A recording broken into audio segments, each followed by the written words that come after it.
Hello, నేను miss రావు. Iran Israel మధ్య యుద్ధం తారాస్థాయికి చేరింది. ఇలాంటి పరిస్థితుల్లో హర్ముజ్ జలసంధి వైపు అందరూ చూస్తున్నారు. అది మూసివేస్తారా? ఒకవేళ మూసివేస్తే భారతదేశం యొక్క పరిస్థితి ఏంటి, ప్రపంచ దేశాల యొక్క పరిస్థితి ఏంటి అనే దాని మీద తీవ్రంగా చర్చ జరుగుతుంది. కొన్నేళ్ల పాటు ఇరాన్ ఇరాక్ మధ్య యుద్ధం జరిగినప్పుడు కూడా హర్ముజ్ని మూసివేయలేదు. ఎందుకంటే దాని ఇంపార్టెన్స్ ప్రపంచ దేశాలన్నీ కూడా ఎఫెక్ట్ అవుతాయి. అరేబియా సముద్రంలో ఉన్నటువంటి ఈ హర్ముజ్ జలసంధి యాక్చువల్గా ఇరాన్కి అలాగే ఒమన్కి మధ్యలో ఉంటుంది. అక్కడ దాదాపుగా ప్రపంచ దేశాలకు వెళ్ళేటువంటి ఆయిల్కి సంబంధించిన ట్యాంకర్స్ అన్నీ వెళ్తాయి. ఒకనొక సందర్భంలో ట్యాంకర్ వార్ జరిగింది ఇరాన్ ఇరాక్ మధ్య యుద్ధం జరిగేటప్పుడు. కానీ హర్ముజ్ జలసంధిని మాత్రం పూర్తిగా క్లోజ్ చేయలేదు. ఎందుకంటే ప్రపంచ దేశాలన్నీ కూడా ఈ హర్ముజ్ జలసంధి నుంచే ఓడల ద్వారా ఆయిల్ని దిగుమతి చేసుకుంటాయి. ఎగుమతులు దిగుమతులు అటువైపు నుంచే వెళ్తూ ఉంటాయి. దాదాపుగా 5వ వంతు ఓడలు మొత్తం కూడా అటువైపే వెళ్తూ ఉంటాయి. అయితే భారతదేశానికి ఇప్పుడు హర్ముజ్ని కనుక మూసివేస్తే ప్రమాదమా, ఒకవేళ అది మూసేస్తే మన పరిస్థితి ఏంటి అనేది ఒక పెద్ద చర్చ జరుగుతుంది.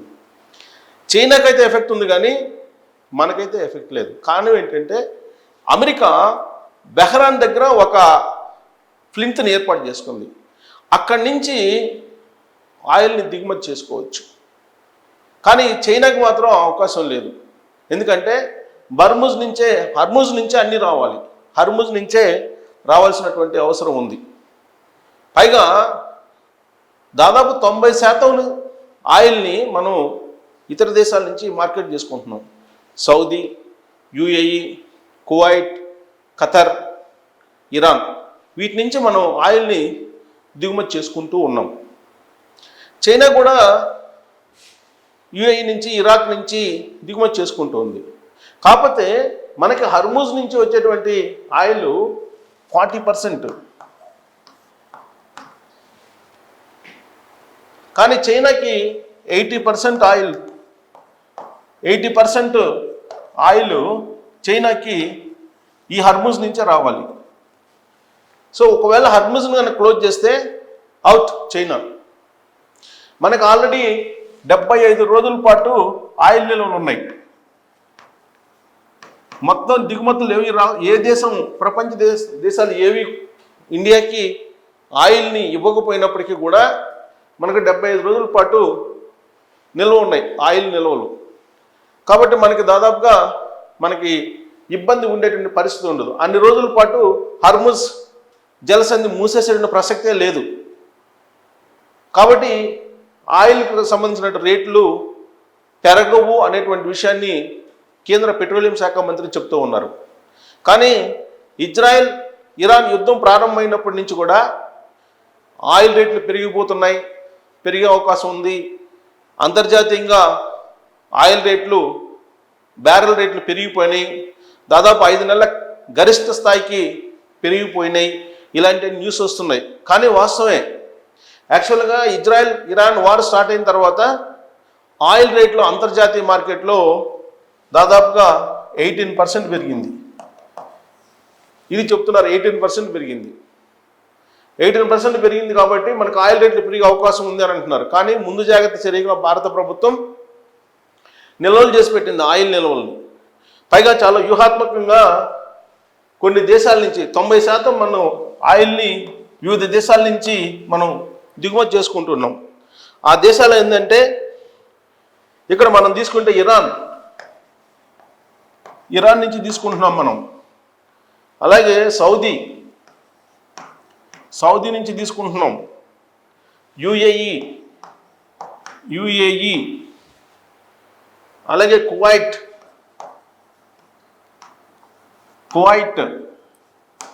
అలాగే ఇరాన్ నుంచి కూడా తీసుకుంటున్నాం కొంత భాగం. సో ఈ దేశాల నుంచి మనం ఆయిల్ని తీసుకుంటున్నాం. ఈ ఆయిల్ అంతా కూడా ఈ హర్ముజ్ జలసంధి నుంచి మనకి సరఫరా అవుతుంది. ఈ హర్ముజ్ జలసంధి నుంచే సరఫరా అవుతుంది.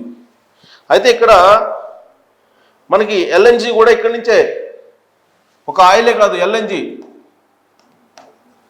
ఎల్ఎన్జి కూడా మనకు అక్కడే వస్తుంది, natural gas, liquid natural gas LNG అక్కడి నుంచే మనకి వస్తుంది.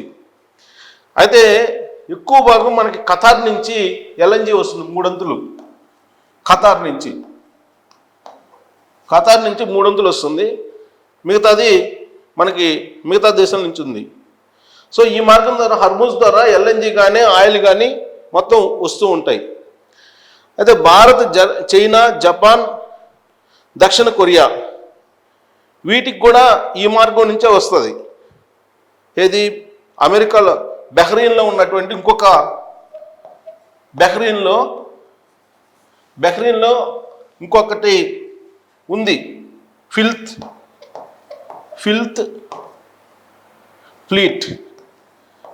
ఫ్లీట్. ఇక్కడి నుంచి కూడా ఆయిల్ దిగుమతులు మనకి వస్తాయి, ఆయిల్ ట్రాన్స్పోర్ట్ అవుతుంది.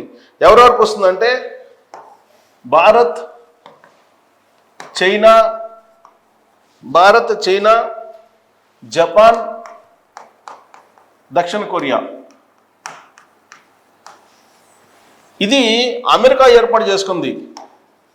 అమెరికా సురక్షితంగా ఒకవేళ హర్ముజ్ని క్లోజ్ చేసినప్పటికి కూడా ఈ బహ్రెయిన్ దగ్గర ఉన్నటువంటి ఫిల్త్ ఫ్లీట్ దగ్గర నుంచి సరఫరా చేసుకునే దానికి ఆయిల్ని అమెరికా ఏర్పాటు చేసుకుంది. అయితే అక్కడి నుంచి మనకి కూడా వచ్చే అవకాశం ఉంది, మనకు కూడా, అంటే చైనాకి, మనకి, అలాగే దక్షిణ కొరియా, జపాన్ వీటికి ఒకవేళ హర్ముజ్ని కనుక క్లోజ్ చేస్తే ఈ ప్రాంతం నుంచి మనకి వస్తుంది ఆయిల్. కాకపోతే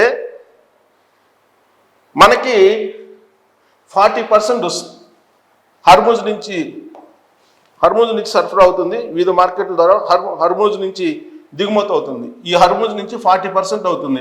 మిగతా 60% మనకి ఇక్కడ ద్వారా ఈ ఫిల్త్ ఫ్లీట్ నుంచి కూడా దిగుమతి చేసుకోవచ్చు. కాకపోతే ఇప్పుడు మనకి 80% హర్ముజ్ నుంచి చైనాకి రావాలి, చైనాకి హర్ముజ్ నుంచి వస్తుంది. కాబట్టి చైనా ఇది మూసేస్తే నష్టపోయేది ఏంటంటే భారీగా చైనా. ఈ విషయాన్ని హర్దీప్ సింగ్ పూరి కేంద్ర పెట్రోలియం శాఖ మంత్రి చెప్తూ ఉన్నారు, హర్దీప్. సో కాబట్టి చైనాకు ఈ హర్ముజ్ అనేది ఇంపార్టెంట్ మనకంటే కూడా. సో కాబట్టి ఇరాన్, ఇజ్రాయెల్ యుద్ధం అనగానే మనకు గుర్తొస్తుంది హర్ముజ్ జలసంధి, అరేబియా సముద్రంలో ఉండే హర్ముజ్ జలసంధి. దీన్ని నమ్ముకొని పూర్తిగా చైనా ఉంది. మనమేమో ఆల్టర్నేటివ్ ఏర్పాటు చేసుకున్నాం, అమెరికా ఏర్పాటు చేసుకున్నటువంటి ఫిల్త్ ఫ్లీట్ నుంచి కూడా మనం సరఫరా చేసుకోవచ్చు ఆయిల్ని. కాబట్టి భారత్కి ఎలాంటి ఇబ్బంది ఉండదు, ధరలు పెరిగేటువంటి అవకాశం ఉండదు. మరీ ఇజ్రాయెల్ ఇరాన్ యుద్ధం 3-4 నెలలు జరిగితే తప్ప, కానీ ఫుల్ ఫ్లెడ్జ్డ్ యుద్ధం 3-4 నెలలు జరిగేటువంటి అవకాశమే లేదు. దానికి కారణం ఏంటంటే ఇజ్రాయెల్కి ఆల్రెడీ అమెరికా, యూకే, ఈ మొత్తం యూరోపియన్ కంట్రీస్ అన్నీ కూడా సపోర్ట్గా ఉన్నాయి. సో కాబట్టి అన్ని రోజుల పాటు యుద్ధం జరిగే అవకాశం లేదు. ఒకవేళ యుద్ధం పూర్తి స్థాయిలో జరిగినా కానీ 75 రోజుల పాటు జరగదు. మనకి 75 రోజుల పాటు ఆయిల్ నిల్వలు ఉన్నాయి. కాబట్టి ఇంధన రేట్లు పెరుగుతాయి, పెట్రోల్ డీజిల్ ఆకాశాన్ని అండుతాయి, ద్రవ్యోల్బణం పెరిగిపోతుంది, భారత ఆర్థిక వ్యవస్థ చిన్నాభిన్నం అవుతుంది. ఇలాంటి న్యూస్ అన్నీ ఫేక్, వీటిని నమ్మాల్సిన అవసరం లేదు. మనం స్థిరంగా ఉన్నాం, భారతదేశం స్థిరంగా ఉంది. ఆల్టర్నేటివ్ ఏర్పాట్లు నరేంద్ర మోడీ గారు ఎప్పుడో చేసేశారు. కాబట్టి ఎలాంటి ఇబ్బందులు భారతదేశానికి లేవు. ఇరాన్ ఇజ్రాయెల్ యుద్ధం కారణంగా దాదాపుగా ఉండకపోవచ్చు. మరీ వరల్డ్ వార్ 3 కనుక ఆ యుద్ధం టర్న్ అయితే అప్పుడేమైనా ప్రాబ్లం ఉంటుంది. కానీ హర్ముజ్ మూసివేసినప్పటికి కూడా ప్రపంచ దేశాలన్నీ ఇబ్బంది పడినా కానీ భారతదేశానికైతే ఇబ్బంది ఉండటానికి అవకాశం లేదు అని చెప్పి అంతర్జాతీయ దౌత్య అధికారులు కొంతమంది చెప్తున్నటువంటి మాట. మరి హర్ముజ్ మూసివేస్తారా? మూసివేసే అవకాశం ఉందా? మూసివేస్తే భారతదేశం నష్టపోతుందని మీరు అనుకుంటున్నారా? దీని మీద మీరు కామెంట్ చేయొచ్చు. Thank you.